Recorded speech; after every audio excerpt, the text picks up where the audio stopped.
Hello my dear viewers, I am Vishwanath Vishwa reviews. 1980 దాదాపు 2000 సంవత్సరం వరకు పోస్టర్ల యొక్క ప్రభావం అంతా ఇంతా కాదు. అంటే సినిమా పోస్టర్లు ఏ గోడల మీద చూసినా హీరోలే కనిపించేవాళ్ళు.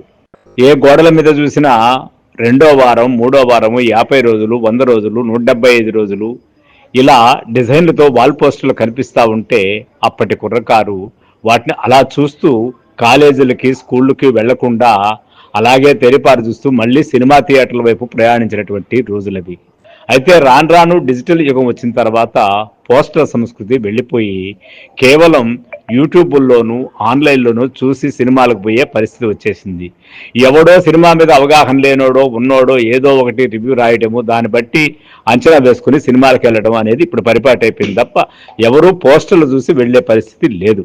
ఒక రోజుల్లో పోస్టర్ చూస్తే అంత థ్రిల్లు, అంత రియాక్షన్ ఉండేది కుర్రకారులు.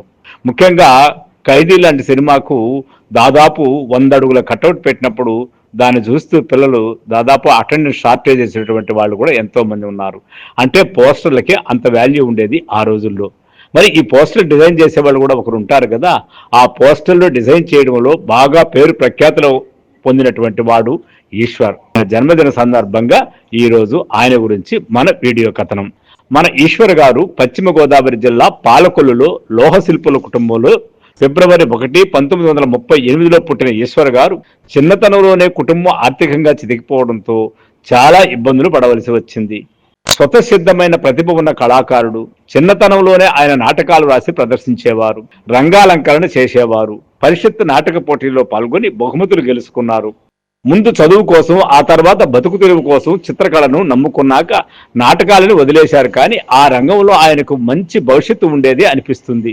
గురుముఖత కాక చిత్రకళను స్వయంగానే నేర్చుకున్నారు. చిన్నతనంలో సినిమా పోస్టర్లకు నకళ్లు గీసేవారట. పాలిటెక్నిక్ చదువును అర్ధంతరంగా ముగించుకొని పొట్ట చేత పట్టుకుని చేతిలో ఉన్న బొమ్మలు గీసే కళను నమ్ముకొని మద్రాసు రైలెక్కేశాడు.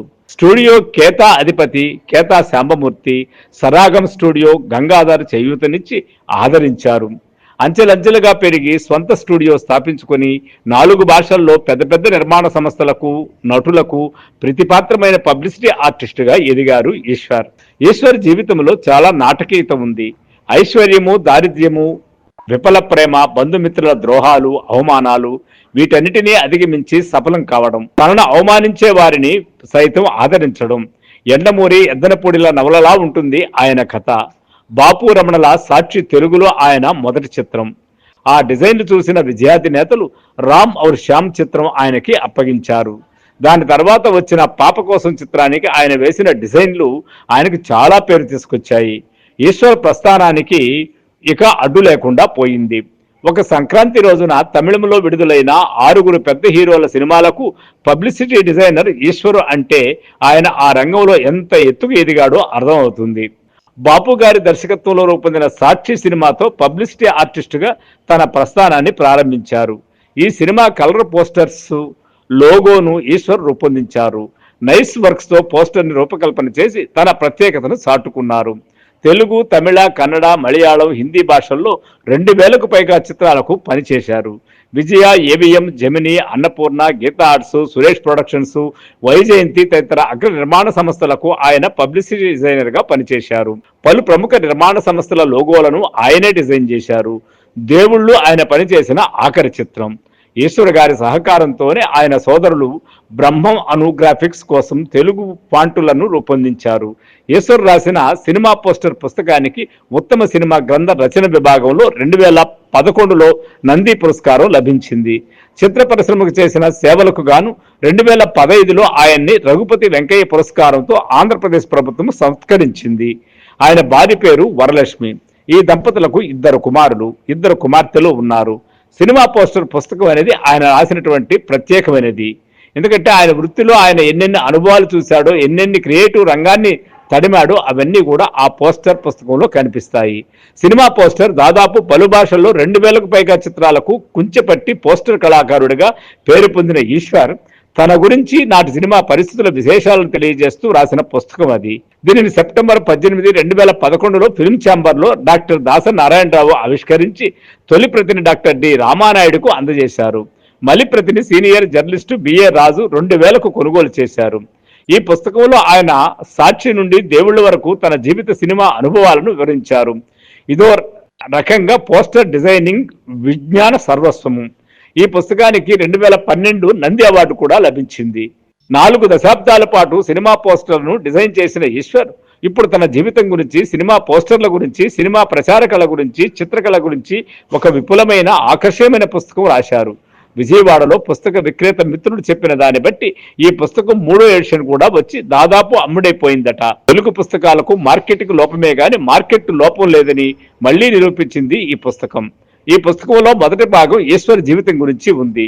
డ్రాయింగ్ లో రకరకాల పద్ధతులు, రీతుల గురించి, crowquill painting, charcoal sketch, wash drawing, patch work paintings, అలాగే పాత్రల రూపకల్పన కోసం వేసిన స్కెచ్లు, ఉదాహరణకు నిర్మల తయారీ కోసం ఒక కథానాయకుడిని రకరకాల హెయిర్ స్టైల్స్ తో ఊహిస్తూ చిత్రాలు వేయడం, ఫైనల్ గా 4-5 స్కెచ్లు వేసి నిర్మాత దర్శకులతో ఒకటి నిర్ధారించడం, ఇవన్నీ ఈశ్వర్ చాలా శ్రద్ధగా వివరిస్తారు.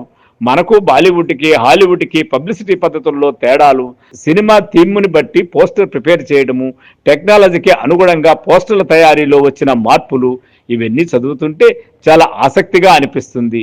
ఈ పుస్తకంలో ఆయన డిజైనర్గా పనిచేసిన 1888 చిత్రాల పట్టిక ఇస్తూ, ఇవి కాక ఆయన పనిచేసిన మలయాళం, తుళు, బెంగాలీ, ఒరియా వంటి ఇతర భాషల్లో 500 పైన చిత్రాల వివరాలు ఇందులో చేర్చలేదు.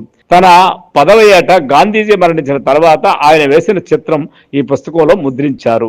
ఆ వయసులోనే అతను మంచి నైపుణ్యం గల కళాకారుడుగా, చిత్రకారుడుగా, అంతకన్నా అబ్బురపరిచేది ఆ బొమ్మ వెనుక ఉన్న ఊహాశక్తి. వ్యక్తిగా ఈశ్వర్ గారి జీవితం, ఆయన ఎదుర్కొన్న ఒడిదుడుకులు ఈ పుస్తకంలో మొదటి అధ్యాయం అని అనుకుంటే, చిత్రసీమలో ఆయన ప్రస్థానం 2వ అధ్యాయం.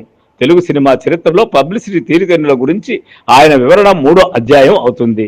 చివరిలో ఉన్న అందరినీ ఆకట్టుకునే విధంగా ఈశ్వర్ వేసిన వర్ణ చిత్రాలు 4వ అధ్యాయం. అందుకే ఈ పుస్తకం ఈశ్వర్ లయకథగా, ఆత్మకథగా ఆరంభమయ్యి ఆయన విశ్వరూప ప్రదర్శనతో అభిమానులందరూ తమ తమ అభిమాన నటీనటుల వర్ణ చిత్రాలను ఫోటోలు కట్టుకొని దాచుకునేంత అద్భుతంగా ముగుస్తుంది. సో ఫ్రెండ్స్, ఈ పుస్తకం ప్రత్యేకత పోస్టర్లు అనుకుంటే తప్పు. దాదాపు 40 ఏళ్ల సినిమా చరిత్ర అందులో దాగి ఉంది. అందులో కష్ట నష్టాలు, అప్పటి వ్యక్తుల వ్యక్తిత్వాలు, మనస్తత్వాలు, అప్పటి అభివృద్ధి, అప్పటి కమర్షియల్, అప్పటి మార్కెట్, అన్ని ధోరణుల గురించి ఈశ్వర్ గారు వివరంగా వివరించారు. సో ఫ్రెండ్స్, ఈ పుస్తకమే కాకుండా ఈశ్వర్ జీవితం కూడా మనకు స్ఫూర్తిదాయకంగా ఉంటుందనడంలో ఎటువంటి సందేహం లేదు. కాబట్టి నా వీడియో కథనం మీకు నచ్చినట్లయితే మా విశ్వాస్ టీవీ ఛానల్ని సబ్స్క్రైబ్ చేయండి, లైక్ చేయండి, షేర్ చేయండి. సినిమా పోస్టర్ పుస్తకం విశాలంధ్ర బుక్ షాపుల్లో కూడా దొరుకుతుంది. కొనండి, చదవండి, సినిమా గురించి తెలుసుకోండి. Thank you. I am Vishwanath.